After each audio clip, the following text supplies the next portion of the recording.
Bismillahirrahmanirrahim. Assalamualaikum warahmatullahi wabarakatuh. Waalaikumsalam warahmatullahi wabarakatuh. Waalaikumsalam warahmatullahi wabarakatuh. Alhamdulillahirrahmanirrahim.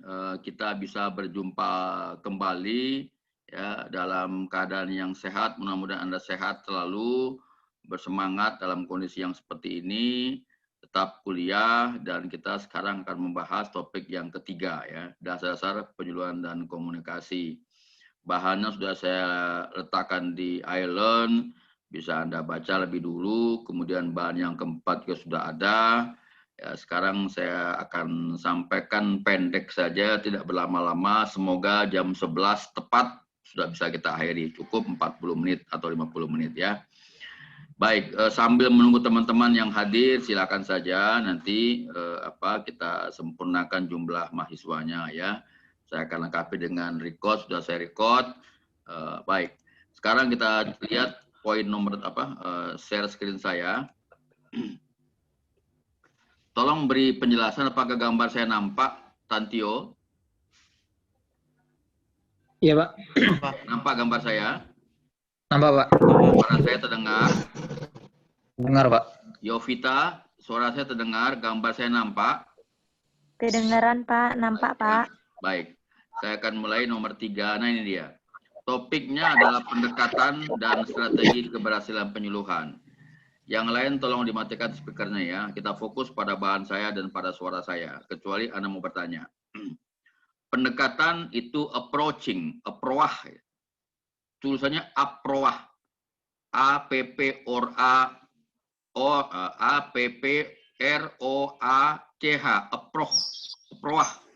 Approach.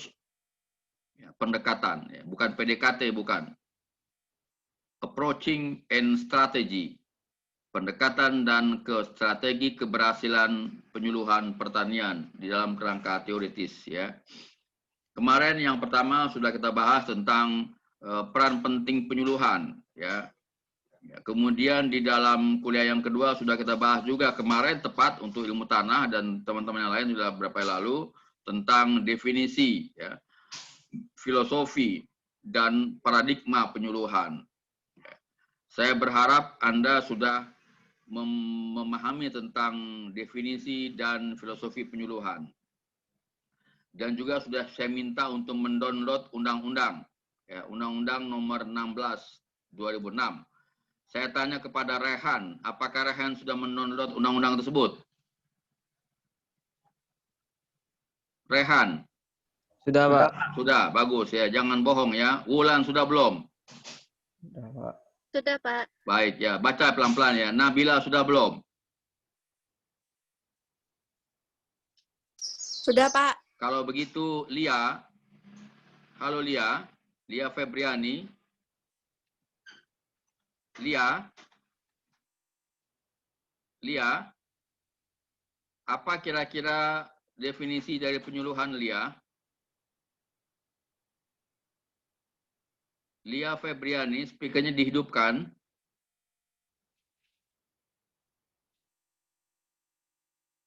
Lia Febriani, coba jawab pertanyaan saya. Oh, nggak mendengar suara saya. Oke. Gusti, mendengar suara saya, Gusti? Dengar, Pak. Silakan jawab, Gusti, apa definisi penyuluhan kemarin? Sudah kita bahas. Penyuluhan itu adalah proses pembelajaran bagi pelaku utama dan pelaku usaha agar mereka mau dan mampu menolong dan mengorganisasi dirinya dalam mengakses informasi pasar, teknologi, permodalan, dan sumber daya lainnya sebagai upaya meningkatkan produktivitas, efisiensi usaha, pendapatan, dan kesejahteraannya, serta meningkatkan kesadaran dalam pelestarian fungsi lingkungan hidup. Ya, bacaan sudah bagus bacaannya. Sekarang coba saya tanya, apa kata kuncinya? Kata kuncinya mau, tahu, dan mampu, Pak. Oke. Di dalam definisi itu apa kata kuncinya, Emma? Ya, Pak. Apa kata kuncinya, Emma, dalam definisi tadi? Mampu dan ingin tahu, Pak. Apa tadi penyuluhan adalah? Ada 2 proses kemarin yang saya bahas. Apa, Ufa? Izin menjawab, Pak. Ya, silakan. Khalil. Perkenalkan, nama saya Zuafwan, Pak. Oke, silakan. Ada 2 proses, Pak, yaitu proses pembelajaran dan proses komunikasi, Pak. Iya, ya itu kata kuncinya ya. Jadi penyeluruhan itu harus mengandung 2 proses, proses pembelajaran dan proses komunikasi ya, agar terjadi peningkatan kualitas SDM dari para petani dan kemampuan kelembagaan, gitu ya. Itu definisinya dan kemudian dikerjakan. Nah, bagaimana cara mengerjakannya? Ini dia ya. Kuliah hari ini menjelaskan bagaimana cara mengerjakannya dan bagaimana kita melakukan pendekatan agar penyeluruhan itu berhasil ya. Halo Lia, apakah Lia terdengar suara saya Lia?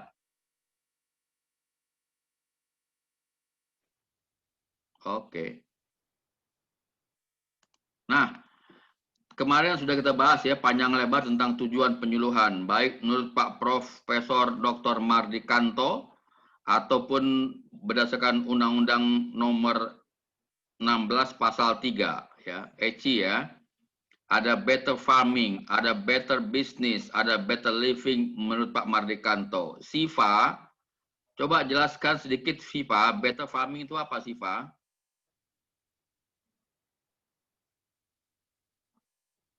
Siva Rahmah.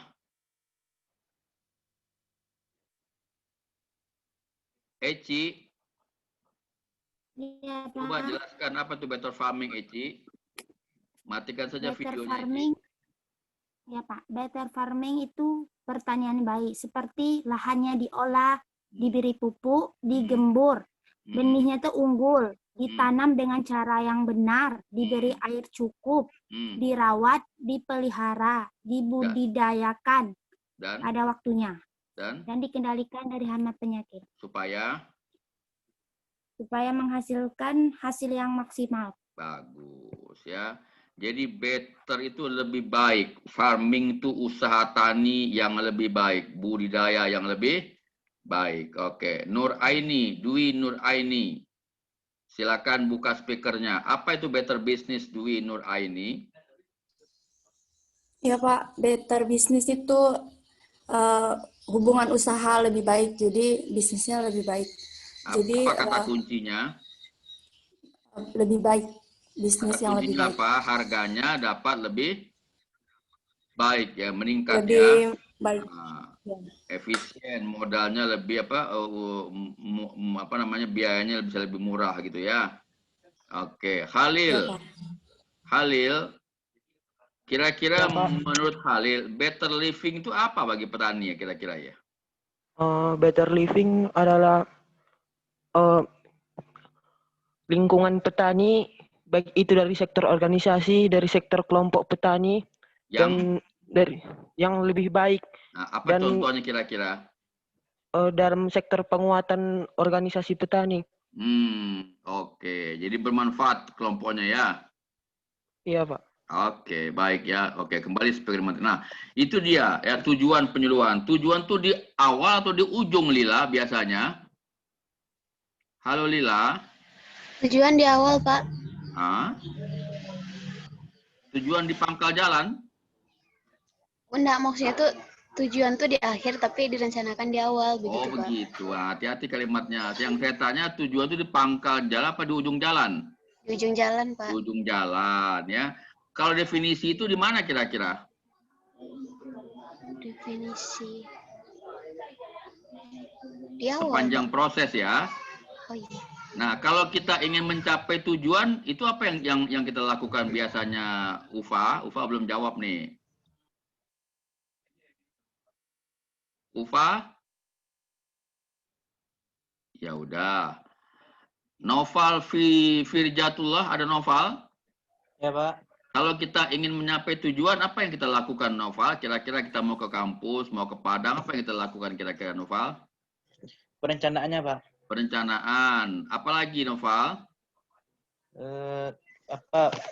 Punya target yang jelas, Pak. Tujuan yang jelas. Oke, punya rencana, punya target. Apalagi yang penting banget supaya sampai? Nur Sakinah. Ya, Pak. Apa kira-kira supaya sampai kita? Tadi udah perencanaan, udah target, ada tekad. Apalagi yang penting? Niat, Pak. Niat, udah. Apalagi? Tujuan. Iya, supaya sampai tujuan udah ada niat, udah ada tekad, ada perencanaan. Apalagi yang penting banget? Izin menjawab, Pak. Siapa tuh? Reda, Pak. Silakan Rida. Usaha, Pak. Apa maksudnya usaha tuh? Itu agar tujuan tersebut tercapai dengan maksimal, Pak. Apa contoh usaha? Misalnya kalau ke kampus kita dari pagi itu udah siap-siap, terus sarapan, berangkat, dan jangan lupa berdoa. Mana yang penting untuk sampai kepada tujuan? Berangkatnya atau makannya? Berangkatnya, Pak. Nah, ingat baik-baik ya semua ya. Niat tuh penting, makan tuh penting, sarapan tuh penting, perencanaan tuh penting, peta jalan tuh penting. Tapi kalau Anda nggak melangkah, sampai nggak? Tidak, Pak. Oke, ya. Jadi ada cara untuk sampai kepada tujuan, ya kan? Cara dipangkat tadi, niatnya dikuatkan, tekadnya dikuatkan, peta jalannya dipelajari, ya kan? Sarapan pagi supaya kuat. Tapi diam aja di rumah, sampai nggak kita? Enggak, Pak. Enggak, jadi melangkahlah ya untuk sampai ke tujuan ya. Nah, melangkah ini yang penting ya kan? Oke. Paham ya? Itu namanya strategi. Mau belok kanan atau belok kiri, mau lurus apa mau mendaki, naik mobil apa naik sepeda, itu namanya strategi ya. Oke, nah ini. Tujuan penyuluhan itu adalah meningkatkan mutu SDM petani, memperkuat kelembagaan petani, itu tujuannya, itu definisinya, ya kan? Ya, bagaimana cara pencapaiannya? Itu dia yang paling penting dilakukan, ya. Nah, saya bicara pada anak semester 1 ini kan, sekarang pelan-pelan saya ngomong ya. Tujuan penyuluhan itu adalah meningkatkan mutu SDM petani, betul ya? Memperkuat kelembagaan petani, kelompok tani supaya kuat, ya kan? Nah, pertanyaannya bagaimana caranya, gitu ya? Gitu ya, bagaimana caranya supaya kuat? Bagaimana caranya supaya mutu SDM petani itu meningkat? Caranya adalah beri dia kemampuan atau bantu dia kemampuan teknis. Bagaimana caranya? Ya kita membuat ceramah, membuat pembudidayaan, percontohan, ya kan? Nah, lalu melatih mereka, tidak cukup hanya ceramah, melatih mereka. Diva, halo Diva. Ada Diva di sini? Oke, nggak nyambung lagi. Ada siapa lagi selain Diva ya? Wirda Tujanah ada? Ada, Pak. Wirda suka masak enggak? Suka, Pak. Suka. Ada koki yang favorit enggak? Ada, Pak. Siapa namanya? Chef Juna, Pak. Chef Juna. Oke. Diva, Anda berada di dekat Chef Juna setiap hari selama 3 bulan misalnya, kalaupun nggak langsung ya di TV aja online, 3 bulan, 90 hari setiap hari, 1 jam per hari di videonya. Apakah Anda bisa masak kira-kira?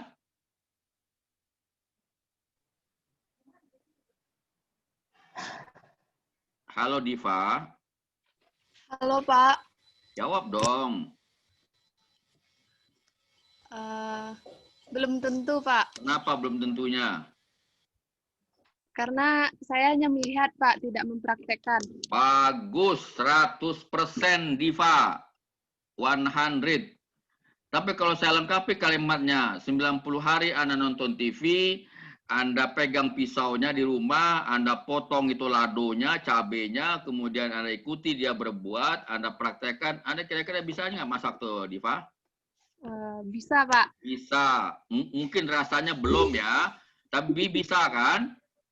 Bisa, Pak. Nah, itu dia contohnya. Jadi tidak bisa hanya ceramah, tidak bisa hanya kuliah seperti ini, harus ada percontohan dan dilakukan. Rido? Ada Rido? Rido Richard? Iya, Pak. Coba jawab, coba jelaskan. Jadi apa tuh penyuluhan sebenarnya kalau gitu Rido? Dalam bahasa Rido lah kira-kira coba tadi apa? Apa kira-kira Rido?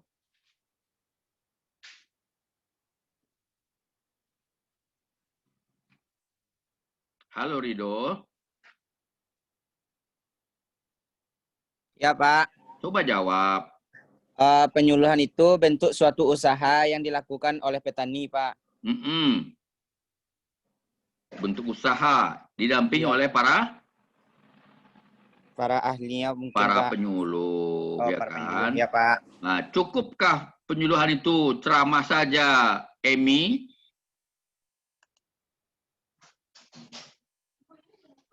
Emi, Ya, Pak. cukupkah penyuluhan itu hanya ceramah saja? Tidak, Pak. Tidak. Kenapa? Karena jika kita hanya ceramah saja, tentu para petani itu memahaminya, Pak. Jadi Jadi, Pak, harus prakteknya juga. oh, siapa yang praktek? Penyuluhnya yang praktek atau petaninya? Penyuluhnya memberikan contoh prakteknya dan petaninya mengikutinya, Pak. Oke, kayak tadi ya, Chef Jula mempraktekkan di TV, lalu Anda potong-potong, sama kan? Ya, Pak, sama. Oke, bagi Anda yang laki-laki suka dengan main bola ya sama, ya kan, begitu polanya. Nah, jadi berkemampuan teknis, manajerial, kewirausahaan, dan berwawasan kewilayahan ya.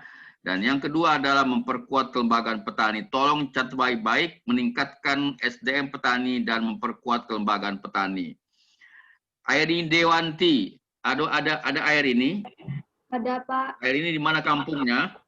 Di Bengkulu, Pak. Di Bengkulu. Bengkulunya di mana? Bengkulu Selatan. Bengkulu Selatan. Apa nama desanya? Tinggal di kota, Pak. Mana?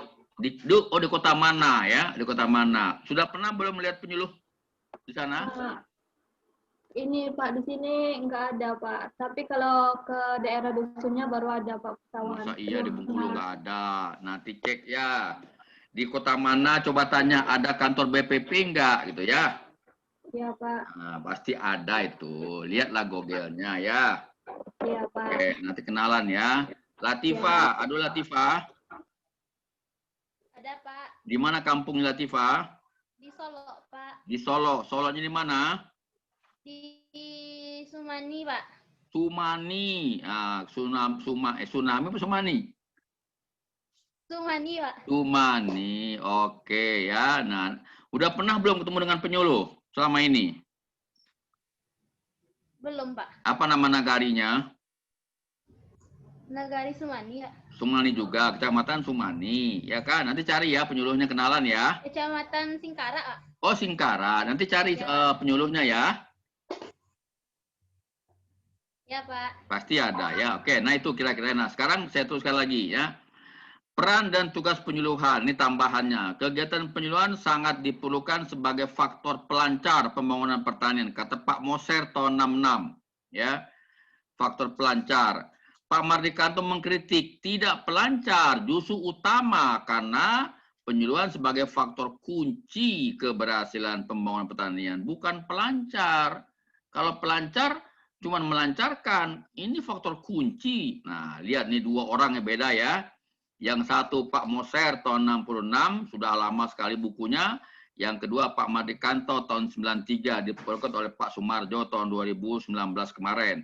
Beliau menyatakan bahwa penyuluhan bukanlah faktor pelancar di buku Pak Moser ya, tapi adalah faktor kunci ya, faktor kunci yang bisa membantu para petani. Oke ya, sampai sini paham kira-kira? Paham ya. Nah, Pak Mardikanto memperkenalkan sebuah istilah namanya advokasi. Apa itu advokasi? Nah, lagi-lagi adalah uraian atau ciri-ciri tentang tugas penyuluh. Edukasi, pembelajaran, diseminasi, inovasi, informasi, penyebar luasan informasi tentang temuan baru atau inovasi. Fasilitasi, ya, mendampingi para petani, ya, melayani kebutuhannya jika memungkinkan. Konsultasi, memberikan saran dan pendapat ya tentang kebutuhan dan masalah petani. Supervisi, meninjau ke lapangan, melihat lokasinya, dan evaluasi, yaitu memantau perkembangan yang terjadi. Tapi tidak pakai terasi ya. Edukasi, diseminasi, fasilitasi, konsultasi, supervisi, dan evaluasi. Halo, Muhammad Fad, apa sih namanya ini? Muhammad Fad apa nih? Fadia atau Fadilah? Farhan, Pak. Farhan, Pak. Ini Muhammad Fad. Iya, kepotong, Pak. Nama kepanjangan. Oh, jadi apa? Fadlan? Farhan, Pak. Farhan, pakai R? Iya, Pak. Oh, ini Fad. Ini pakai Fad. D. Oh, Fad. Ah, salah tulis. Ya, Anda potongnya jadi M Farhan, ya. Lebih enak disebut M Farhan. Coba ganti rename deh, ya. Ya, Biar bisa saya sapa, ya. Husnatul Fitri, ada Husna? Ada, Pak. Tolong pahami ya, edukasi, apa tadi? Penyebarluasan informasi, ya kan? Fasilitasi, konsultasi. Ya, ini adalah peran-peran penyuluh yang juga, ya, peran penyuluh yang mesti dilakukan, ya. Oke, nah, ini hubungan yang nggak perlu saya bahas, nanti Anda bahas ke depan aja, apa? Nah, ini juga nggak perlu saya bahas sekarang. Nah, ini Anda lihat ya, semakin rumit ini tugas penyuluh ini, lihat ya. Ada organisasi petani, ada pasar dan pemasaran, ya kan? Ada pendidikan, ada pelatihan, ada dinas, ya. Nah, ini anak semester 1 agak rumit memahami, tapi nggak apa-apa. Ini Anda lihat lingkungan penyuluh. Jadi penyuluhan tidak sendirian, ya, tidak sendirian. Dia bekerja, berinteraksi dengan yang lain. Emi, ada Emi di sini? Halo Emi. Ada, Pak. Nah, Anda lihat ya. Iya, Pak. Tugas penyuluhan tidak sendiri, dia mesti berinteraksi, lihat panahnya timbal balik, berinteraksi. Yep. Kita sedang berinteraksi dalam kelas ya, kelasnya kelas virtual ya. Kita nggak pernah melihat wajah kita yang asli kayak apa wajahnya kan, paling-paling foto saja ya kan. Ataupun kalau juga ada videonya, ya seperti itulah kira-kira wajah kita ya kan. Nah, kita berinteraksi ya. Alhamdulillah ada forum seperti ini ya. Kalau enggak kita susah ini kuliahnya kan. Saya tahu di antara Anda ada yang susah dengan sinyalnya, ada yang susah dengan kuotanya. Ya apa boleh buat lah ya. Kita mau efektif. Oleh karena itu saya bantu dengan rekaman ya. Nah, rekamannya di-download. Mudah-mudahan teman-teman mau mendownload rekamannya ya. Bukan cuma membaca bahan. Jadi udah saya kasih bahannya. Saya layani dengan kuliah seperti ini ya kan. Anda juga bayar kuotanya ya kan. Pulsanya. Kemudian saya rekam juga, kemudian saya kirim juga. Semoga 3 bahan itu bisa melengkapi Anda memahami kuliah kita. Kalau 3-3-nya enggak juga, ya apa boleh buat lah ya kan. Saya enggak mampu lagi bagaimana caranya. Oke, Fania, cukup Fania. Fania. Iya, Pak. Anda punya bahannya kan? Ada, Pak. Ada. Anda ikut kuliah sekarang kan? Ikut, Pak. Nanti Anda dengar video yang kemarin, sudah lihat belum video yang kemarin? Belum, Pak. Belum. Diambil ya. Diambil aja ya. Nah, kalau bisa ya, lihat ya. Supaya dapat dipahami apa namanya bahannya ya. Oke. Nah, beberapa pendekatan. Nah, sekarang masuk kepada pendekatan. Wah, sudah setengah jam saja nih. Hampir 20 menit selesai. Beberapa pendekatan penyuluhan ya. Pendekatan umum ya. Pendekatan komoditi, ya kan? Nah, caranya meninjau komoditi. Dipentingkan komoditinya. Mau tanam tanaman apa? Mau menghasilkan apa kira-kira, ya kan? Nah, ada lagi yang paling sangat terkenal. Nanti Anda lihat di Google ya. Tolong saya tugaskan Anda membuka yang namanya laku. Apa itu laku? Latihan dan kunjungan. Tolong tulis di kertas Anda. Pendekatan latihan dan kunjungan. Ya. Latihan itu training. Kunjungan tuh visit, TV, training and visit, ya, training and visit, latihan dan kunjungan. Tahun 70-an ini diberlakukan, ya, sampai sekarang masih ada, ya, masih ada, walaupun tidak intensif lagi, ya, latihan dan kunjungan, ya. Latihan dan kunjungan dilakukan dengan cara begitulah para penyuluh berkenalan dengan petaninya, ya kan, menemui petaninya di kelompok masing-masing. Latihannya di kantornya di balai penyuluhan, kemudian dia mengunjungi penyuluhnya. Ya. Kalau ada yang nggak sampai itu lain soal. Nanti kita bahas kenapa nggak sampainya, ya kan? Tapi ini adalah tugas mereka, latihan dan kunjungan. Muhammad, siapa lagi yang belum saya sapa ya? Nah ini, Excel Valentino, nyambung kalimat saya di sini. Excel terbaca? Ya Pak. Terbaca. Terbaca, Pak. Oke, baik ya. Ada mati lagi speakernya ya. Oke, Safina Tunaya, sampai bahan saya ini terbaca? Terbaca, Pak. Bagus ya, Alhamdulillah. Nah, ada beberapa pendekatan, ada pendekatan permohonan pertanian terpadu, peningkatan terpadu dan lain-lain ya. Ini cara-cara saja. Ada pendidikan petani, ada SLPHT, nanti Anda buka ya. Setiap kata-kata ini bisa Anda ambil di Google ya. Anda bisa baca dengan banyak. Nggak mungkin saya jelaskan panjang lebar ya. Nggak cukup waktu ya. Kemampuan Anda saja yang mau mencari Google-nya ya, di Google ya. Nah ini contohnya, beberapa program penyuluhan pertanian dengan pendekatan pendidikan petani ya kan. Yang pertama, dulu pernah dikenal namanya program PHT, pengelolaan atau pengendalian hama terpadu dengan pendekatan SL, sekolah lapang PHT ya. Sekolah lapang PHT. Kemudian ada lagi pembinaan dan peningkatan pendapatan petani ya, dengan metode usaha bersama ya. Di Kalimantan pernah ada namanya Kalimantan Upland Farming, budidaya atau usaha tani tanaman lahan basah di Kalimantan ya. Caranya ada participatory rural appraiser. Ya, ini contoh cara lain ya. Nah, yang terbaru juga pernah ada namanya DAFEP, Desentralisasi Agricultural and Forestry Extension Project ya. Ini dia contoh ya. Hari ini ada sebuah SL baru, SLPTT, ada padi, ada jagung dan lain-lain ya. Oke, kalau ada mau bertanya langsung tanya aja ya. Ini semua ada di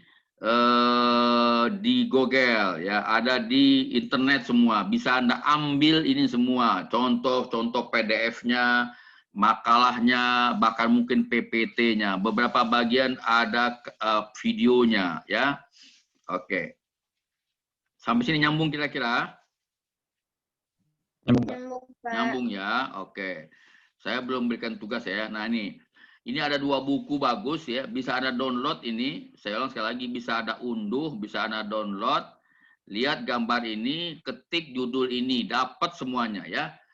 Setidaknya beberapa gambar-gambar kecil tentang ini bisa Anda lihat ya. Yang ini adalah From Farmer Feed School to Community IPM ya. Dari petani atau sekolah lapang petani kepada pengembangan masyarakat ya. Ini dia ya. Ini adalah contoh yang dipakai di Indonesia, sekolah lapang pengelolaan tanaman terpadu padi. Ya, Anda lihat ya. Halo, Tafania Andrea, ada Tafania? Ada Pak. Oke, Tafania, coba perhatikan 2 gambar ini. Coba perhatikan 2 cover buku ini. Apa beda dari 2 gambar ini, Tafania? Yang buku sebelah kiri banyak orang Pak. Yang sebelah kanan petaninya cuma sendiri. Sendiri. Kira-kira apa maknanya tafsir Anda? Ini juga ada padinya kan? Nah, coba apa maknanya dari gambar? Coba lihat. Bisa Anda memberi makna? Coba. Bebas loh.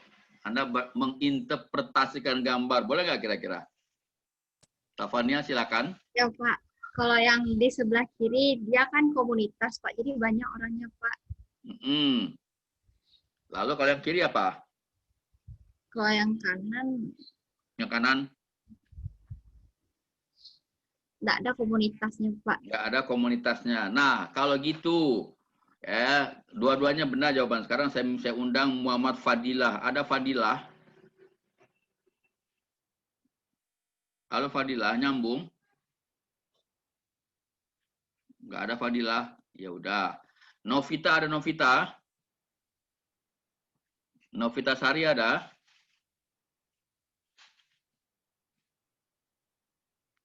Elisa Aldini, ada Elisa?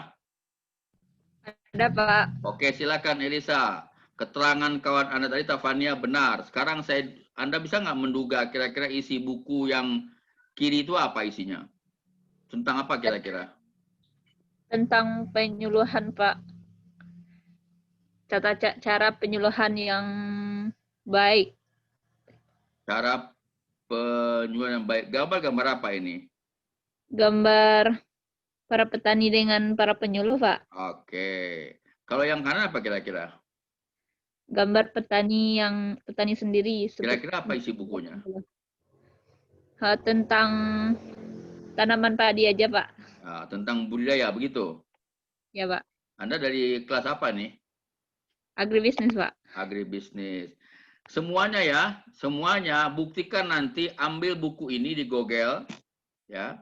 Ambil buku ini Google, buktikan apa isi dari buku ini ya. Jawaban Anda sudah dekat kepada kepada kenyataan ya. Halo Novita, Yovita, semuanya ya. Karena ini 3 kelas, jadi enak saya ngomong. Ambil buku ini Google dan lihat apa isinya, ya. Dan beri keterangan nanti, ya. Oke. Saya banyak bikin PR itu belum saya rangkum ya. Nah, strategi, ya. Oke, strategi ya. Waktu kita sebentar lagi selesai ya. Strategi keberhasilan penyuluhan ya. Kegiatan penyuluhan adalah kegiatan yang memiliki tujuan yang jelas. Mesti dirumuskan. Baik level kelompok, atau gabungan kelompok, atau di level kabupaten. Dan mesti diupayakan secara maksimal agar tercapai. Diupayakan itu dibiayai, dikerjakan, sebelumnya direncanakan, diimplementasikan, itu namanya diupayakan. Secara maksimal, sungguh-sungguh, sungguh-sungguh, agar tercapai. Oleh karena itu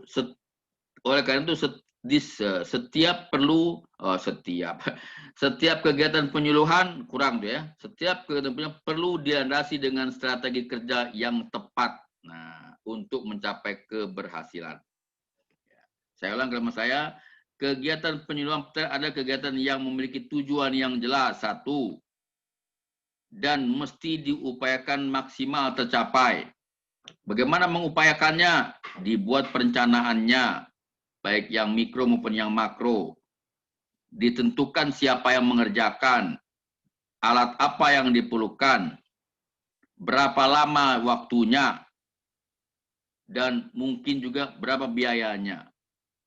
Diupayakan maksimal agar tercapai secara baik. Karena itu perlu landasan strategi kerja yang tepat, cara yang tepat ya. Dari satu literatur disebutkan bahwa strategi adalah langkah-langkah atau tindakan-tindakan tertentu yang dilaksanakan untuk mencapai suatu tujuan yang dikehendaki. Hari ini saya beri konkret ya. Hari ini kita kuliah semestinya offline. Di kelas kita ketemu, kita diskusi bersama-sama membahas topik ini. Tapi karena itu nggak mungkin agar tujuan kuliah tetap tercapai secara optimal, bukan yang paling maksimal, maka digunakanlah beberapa aplikasi, ya kan? Yang paling murah kita bikin WA group. Saya yang nulis, Anda nulis. Lama-lama kelelahan saya. Anda pun lelah juga menunggu saya menulis, ya kan? Nah, tapi itu tercapai dikit, ya kan? Yang kedua, saya kirim video, Anda dengar. Boleh juga itu, ya kan? Kita nggak berinteraksi. Yang ketiga, kita berinteraksi, kita bikinkan gambarnya, bahan kuliahnya, kita diskusi, kemudian, nah bagi mereka yang tidak sempat datang, bagaimana caranya? Kita rekam dan kita sampaikan pada grup Anda. Download sama-sama. Kita lakukan bertahap-tahap, berbeda-beda. Itu dalam rangka apa tadi? Mencapai tujuan pembelajaran. Elsa, Tatalia, nyambung kira-kira kalimat saya? Elsa? Oh, mati. Ariska? Ariska Mahesti? Ya, Pak. Apakah suara saya terdengar tadi semuanya? Terdengar, Pak. Terdengar. Kalau gitu strategi kita apa nih, Ariska? Strategi kuliah kita apa nih, Ariska, contohnya? Dengan pembelajaran lewat WA group, lewat Zoom, dan sejenisnya, Pak. Jangan pakai sejenisnya, ungkapkan yang komplit supaya jawabannya benar. Lewat yang Zoom, kita lewat WA lakukan group, konkretnya kemudian apa? juga Yang kita lakukan apa? Apa yang kira-kira?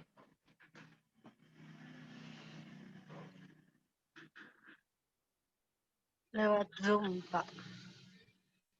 Ayo dong, jawab dong. Kok penakut sih, kan udah 4 kali ketemu nih, masih ragu-ragu ngomongnya. Yovita? Ada Yovita? Silakan, silakan. Apa strategi kita belajar sekarang, Yovita? Apa kita tempuh?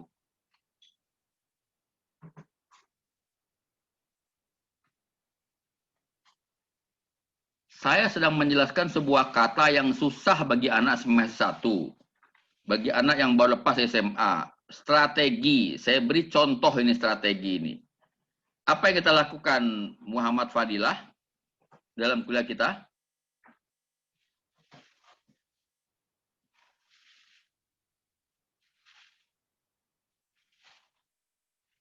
Novita, Intan, ada Intan? Ada, Pak. Coba jawab, apa yang kita lakukan dalam kuliah kita nih? Dimulai dari WA group, terus pakai aplikasi Zoom. Nanti kalau misalnya ada teman yang nggak bisa datang, itu kan direkam, nanti dikirim di grup. Supaya Di bisa WA group ngapain tuh? Ada apa di WA group? Ada itu, Pak, video dari yang rekaman waktu pas Video apa? sebelum Bahannya di video. mana diperoleh? Di WA group atau di Island? Bahannya di Island, Pak. Nah, coba lengkap. Di WA group, terus aplikasi Zoom, terus bahan kuliahnya di Island. Apalagi? Direkam. Iya, direkam. Terus di-share di grup WA. Di YouTube. Oh ya, di YouTube, Pak. Nah, itu strategi. Pak, apakah strategi sama dengan Zoom? Bukan. Strategi adalah cara saya kuliah untuk Anda. Informasi di WA Group, bikin bahan, lempar di WA Group, letakkan di iLearn, kabarkan lagi kepada Anda, informasi tanggal dan waktu Zoom, bahkan bertanya dulu boleh apa enggak, setuju apa enggak, diberikan link Zoom-nya, kita laksanakan kuliah kita rekam diskusi kita upload lagi diskusi itu, rekamannya di YouTube, kita kirim pula sebagian di WA, ya kan? Itu namanya cara saya kuliah. Itu strategi kuliah saya. Nah, penyuluhan juga mesti begitu, ada strateginya. Anda juga belajar punya strategi. Ada yang belajar malam, ada yang belajar siang, ada yang pakai musik, ada yang tidak. Ada yang menghafal sambil tidur. Atau tidur sambil menghafal. Bukan. Menghafal sambil tidur. Ada yang duduk di meja, ada yang di belakang meja, ada di taman. Itu namanya strategi. Paham sampai sini kira-kira Vivi? Halo Vivi. Ya, Pak. Apa strategi kalau gitu? Strategi itu merupakan salah satu cara untuk mencapai tujuan, Pak. Bagus. Oke ya. Nyambung ya kira-kira ya. Bagus. Jadi tujuan pencapaian belajar, tujuan pencapaian penyuluhan ada strateginya ya. Nah, ini yang bisa Anda lakukan. Yang pertama, yang mesti kita catat baik-baik dalam penyuluhan dan dalam apapun, ketika kita menentukan cara, kita lihat dulu apa tujuan kita. Apa tujuan kita? Tujuan saya memberikan atau melakukan dengan Zoom agar kuliah kita berlangsung interaktif. Ada biayanya, Pak? Iya, sudah pasti ada biayanya. Saya juga pakai biaya, Anda pakai biaya, ya kan? Anda nggak kumpul di Padang, ada di rumah, ya. Nggak perlu sewa kos. Hari ini Anda nggak perlu kos kuliah di rumah orang tua, di rumah paman atau mungkin di rumah nenek, ya kan? Konsumsi Anda sama dengan keluarga, nggak perlu kos, nggak ada biaya sewa di sini. Tapi kita tercapai itu pakai biaya apa? Biaya Zoom, ya kan? Nah, kalau enggak kita susah berkuliah, ya kan? Pakai WA Group boleh juga, pakai Island boleh juga. Tapi Island kadang-kadang juga ada gangguan, ya. Kedua, kategori petani. Nah, siapa petaninya? Apakah petani padi? Apakah petani buah? Apakah petani sayur? Kalau kita ingin menjelaskan tentang jagung, ya biasanya yang lebih tepat kalau kita mengundang petani yang sudah ahli atau sudah biasa tanam jagung, ya kan? Kalau kita kenalan yang baru nggak apa-apa, kategori petaninya. Ketiga, metode penyuluhannya yang seperti apa? Ceramah, diskusi, percontohan, ya kan? Video atau apa? Metode kuliah saya nggak cuma ceramah, tapi mengundang orang, memanggil satu persatu, bertanya, agar Anda punya kemampuan dan punya keberanian untuk menjawab. Kalau saya di kelas offline, saya biasa jalan-jalan, nggak pernah diam saya di belakang meja. Itu metode saya, ya kan? Ini pun saya panggil namanya, ada yang pura-pura nggak dengar, ketakutan. Nah itu tadi. Jangan begitu ya, membangun sebuah kemampuan. Oke, coba saya ulang sekali lagi, namanya saya panggil sekarang. Ada Metria Zilfi, ada Metria? Ada, Pak. Nah, metode, cara ya. Yang keempat, keterlibatan pemangku kepentingan, keterlibatan orang-orang sekitar. Di penyuluhan itu ada perlu Pak Desanya, ada perlu yang lain-lain. Keterlibatan kemampuan, para pemangku kepentingan. Ini Islam baru lagi bagi Anda nih, pemangku kepentingan. Stakeholder, ada 4. Nah, inilah 4 variabel, 4 unsur yang perlu diperhatikan di dalam penentuan strategi penyuluhan. Dan 4 unsur pula yang perlu saya perhatikan di dalam penentuan strategi belajar saya. Ya, agar tercapai tujuan yang kita kehendaki. Baik. Nah, karena itu terakhir, mungkin yang paling terakhir, kurang atau tidak tepat. Kurang tepat atau tidak tepat jika strategi penyuluhan hanya fokus kepada SDM petani dan keluarganya. Kenapa? Karena pada kenyataannya keberhasilan penyuluhan justru sering ditentukan oleh faktor-faktor yang berada di luar diri petani. Misalnya, masalah kelompok, ya, masalah kelembagaan pemerintahan, masalah kebijakan, dan lain-lain. Ya, itu yang menentukan. Ya. Tapi fokus kita sekarang kepada petani dulu. Ya. Oke. Nah, ini adalah 4 faktor lain yang menentukan di dalam efektivitas, di dalam keberhasilan penyuluhan pertanian. Oke. Yang pertama, yang paling menentukan adalah kualitas SDM penyuluhnya. Oke. Apa yang pertama? Kualitas SDM penyuluhnya. Penyuluh yang semakin hebat, penyuluh yang punya kemampuan dalam menjelaskan, punya kemampuan dalam empati, mengajak, ya, penyuluh yang mau mendengar adalah biasanya berkualitas. Ya. Punya kemampuan pemahaman topik yang akan dibahas. Ya. Yang kedua adalah anggapan pimpinan daerah tentang penyuluhan. Ya. Semakin baik anggapannya, semakin baik pula kebijakannya. Ya. Yang ketiga, keterlibatan lembaga lain, kelompok tani, badan usaha milik desa, dan lain-lain. Ya. Dan yang keempat, faktor lingkungan hidup dan sumber daya lahan yang dimiliki oleh para petani. Ya. Nah, ini adalah 4 hal yang bermanfaat bagi penelitian-penelitian penyuluhan. Bagi Anda sebagai mahasiswa baru belum terlampau diperlukan. Tapi Anda perhatikan yang pertama apa? SDM penyuluh. Kedua, anggapan pimpinan daerah. Ketiga, keterlibatan organisasi pendukung. Yang keempat, faktor lingkungan hidup. Ya, itu 4 hal. Nah, yang lain silakan dibaca saja. Waktu kita nggak cukup. Masih ada berapa lembar di bawah ini. Silakan tanya. Saya beri waktu 5 menit atau 6 menit. Ada pertanyaan nggak? Kita akan mengakhiri kuliah kita jam 10:60, jam 11.00 tepat. Silakan. Ada pertanyaan? Izin bertanya, Pak. Siapa tuh? Tantio, Pak. Siapa? Tantio, Pak. Tantio, silakan Tantio. Tadi dalam ketepatan strategi penyuluhan pertanian, Pak. Yap. Bahwasanya suksesnya strategi tersebut bukan berasal dari dalam diri seorang petani maupun keluarganya. Ya. Melainkan kebijakan pemerintah dan wadah yang disediakan pemerintah. Yang ingin saya tanyakan, Pak, mengapa peran pemerintah kepada para petani di Indonesia masih belum terlihat secara nyata, padahal petani-petani di Indonesia itu menyediakan pangan yang harus dibutuhkan oleh setiap masyarakat di Indonesia, Pak. Baik, Tantio, terima kasih. Jangan lupa kata hanyanya.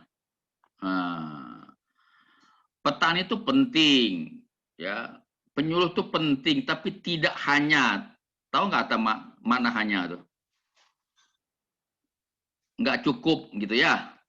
Iya, Pak. Petani itu penting, penyuluh itu penting, tapi nggak cukup, perlu dukungan yang lain. Salah satunya dukungan pemerintah, dukungan kebijakan peraturan pemerintah, ya kan? Baik dukungan benihnya, dukungan pupuknya, dukungan pemasarannya, dan lain-lain, ya kan? Termasuk dukungan para dosen, ya, dukungan para peneliti, ya kan? Nah, itu adalah gunanya untuk mencapai pembangunan pertanian yang berhasil. Tadi Anda menggugat, kok pemerintah belum cukup? Sudah banyak yang dilakukan oleh pemerintah, tapi mungkin belum cukup. Nah, gitu ya. Jadi, nggak apa-apa, kita berbuat terus, kita ingatkan pemerintah lebih kuat lagi mendukung petaninya, menyediakan pupuk yang tepat waktu, benihnya juga yang baik, ya kan? Para penyuluhnya dimodali, diberikan apa? Sarana-prasarana yang baik, dilatih yang cukup, gitu kan? Pasarnya pun dipelihara, ya kan? Nggak apa-apa, ini semua adalah proses, ya kan? Yang sedang berlangsung dan Anda menjadi bagian dari dunia petani, ya kan? Sampai di sini bisa Anda pahami bahwa sebetulnya pertanian itu bukan hal yang sederhana atau yang sederhana sebetulnya? Tidak, Pak. Tidak, ya. Oke, ya. Jadi menyediakan pangan itu bukan hal yang sederhana, dia perlu perjuangan, ya kan? Nah, begitu kira-kira. Ada lagi pertanyaan satu lagi? Saya mau dengar suara yang lain, silakan. Yang perempuan juga boleh, yang laki juga boleh, silakan. Halo? Pak, saya ingin bertanya, Pak. Siapa tuh? Siapa Hamdan, tuh? Pak. Siapa? Hamdan Oktori, Silakan Pak. Hamdan, silakan. Begini Pak, misalnya kan kalau di kampung saya tuh kan tidak ada apanya tuh Pak, Badan Penyuluhan Pertanian Pak. Jadi berpengaruh nggak Pak terhadap regenerasi petani? Soalnya kalau di kampung saya tuh untuk petani tua tuh udah banyak yang mengeluh gitu Pak, nggak ada penerus yang bisa meneruskan usaha tani mereka di sawah gitu Pak. Hanya mereka yang sudah tua-tua saja banyak di sawah dan yang muda banyak tidak di rumah saja gitu Pak. Terima kasih Pak. Siapa namanya tadi? Hamdan Pak. Hamdan di mana kampungnya Hamdan?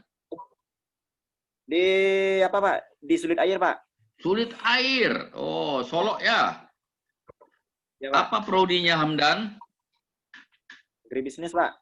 Agribisnis. Di kampung Anda ada tanaman apa? Ada komoditi apa yang unggul? Padi Pak. Hanya padi? Kalau untuk apa kemiri juga Pak. Kemiri. Boleh nggak saya tanya kepada Hamdan? Ya Pak. Boleh saya nanya ya? Boleh Pak. Kenapa Anda masuk kuliah agribisnis? Yang pertama kan emang dorongan dari keinginan sendiri gitu Pak. Bagus. Sudah sering ke sawah orang tua gitu Pak. Bagus. Ingin mengembangkan lebih gitu Pak untuk pertanian di kampung saya gitu Pak. Stabilo kalimat Anda itu. Ingin mengembangkan lebih potensi pertanian kampung saya, gitu ya, Hamdan ya? Betul Pak. Stabilo baik-baik itu. Sematkan itu di dinding Anda. Di dinding kamar Anda tatap baik-baik setiap saat ya. Itulah cikal bakal dari regenerasi petani. Anda kuliah, sampaikan kepada kawan-kawan. Ada foto itu kampung Anda semua, ya Cindy dan teman-teman, foto kampung Anda. Foto komoditinya, kemudian ada, Pak. Jelaskan kepada publik, upload itu, ya kan, sampaikan kepada orang ramai, ya kan? Ada, Pak. Itu cara untuk kita menumbuhkan semangat para petani muda, ya. Hamdan? Iya, Pak. Iya, Pak. Oke, begitu ya. Ada, Pak, ada di upload, Pak. Itu isu terbaru hari ini tuh, regenerasi petani. Ada bayangkan, nggak bisa kita mengeluh kepada siapa-siapa. Ya kita bagian dari itu untuk menyelesaikan masalah. Kalau enggak, kita akan kehilangan petani kita yang sudah semakin tua umurnya. Kita nggak bisa mengeluh kepada siapa-siapa. Ya, oke. Baik, satu lagi ada pertanyaan. 2 menit terakhir, ada. Siapa? Bertanya, Pak. Siapa tuh? Yang lain tolong matikan ya. Silakan, silakan. Izin bertanya, Pak. Yuk. Pertama, nama saya Vivi. Bagaimana tahu bahwa petani memiliki ilmunya yang masih tradisional. Jadi bagaimana cara penyuluh agar mencapai keberhasilan penyuluhannya, sedangkan petani masih menerapkan ilmu lamanya. Oke, siapa nama tadi? Vivi Santi, Pak. Tadi siapa tadi? Yang bertanya siapa? Vivi, Pak. Vivi, ya baik Vivi. Ya memang seperti itu. Masalahnya adalah kita nggak boleh langsung ngomong kepada petani, ngobrol dulu kita, ya kan, diskusi dulu, mendengar dulu suara-suara mereka seperti apa, ya kan. Nah itu caranya. Jadi jangan langsung berceramah gitu ya. Nah, komunikasi. Sekarang saya tanya pada Vivi, petani yang tradisional pun juga sudah menghasilkan belum? Sudah ya? Sudah menghasilkan, apalagi kalau ada penambahan inovasi itu lebih tinggi lagi hasilnya, gitu kan? Oke. Saya kira itu dulu jawaban saya. Nanti baca lagi di tempat masing-masing. Kita akan mengakhiri kuliah ini dengan foto bersama. Silakan hidupkan hidupkan hidupkan videonya. Ya, saya screenshot ya. Kok saya pun nggak muncul baju saya mana nih? Udah. Oke ya. Ya, kita rekam dulu. Print 1. Oke. Wah, ada 3 lembar ini. Bagus ini. Ada 3 kelas ini. Ada 3 kelas. Maaf, ada 3 ruangan ya. 3 ruangan. Baik. Metria nggak ada wajahnya. Oke. Oh, muncul. Oke. 1, 2. Yang ketiga sekarang. Yang ketiga. Nah, ini dia. Siapa yang nggak muncul? Resta nggak muncul ya? Ya sudah. Yuk. Oh, udah muncul. Oke. Terima kasih banyak ya. Isi Google Form-nya, absennya jangan lupa segera di masing-masing kelas. Dan saya tunggu sampai nanti sore kesepakatan Anda bertiga kapan kita akan kuliah yang keempat ya. Mungkin Senin malam itu bagus kalau Anda setuju ya. Baik, terima kasih banyak dan mohon maaf kalau ada kata-kata yang kurang berkenan. Bila taufiq wal hidayah. Assalamualaikum warahmatullahi wabarakatuh. Waalaikumsalam warahmatullahi wabarakatuh.